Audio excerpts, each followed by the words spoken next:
Hello everyone. 3-4 days నుంచి makeups అయితే జరుగుతున్నాయి.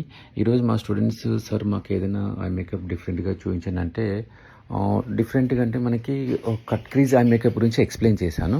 So cut crease eye makeup explain చేశాక ర్యాండమ్గా మా స్టూడెంట్స్ని ఒక పిక్ చేసుకొని ఐ మేకప్ చేయడం జరిగింది అన్నట్టు. సో దీంతో పాటు మనకి లైక్ అంటే వాటర్ ప్రూఫ్ మేకప్ కూడా చూపించాను అన్నట్టు. వాటర్ ప్రూఫ్ మేకప్ కోసం సోప్రల్ ఫౌండేషన్ పిక్ చేసుకున్నాను.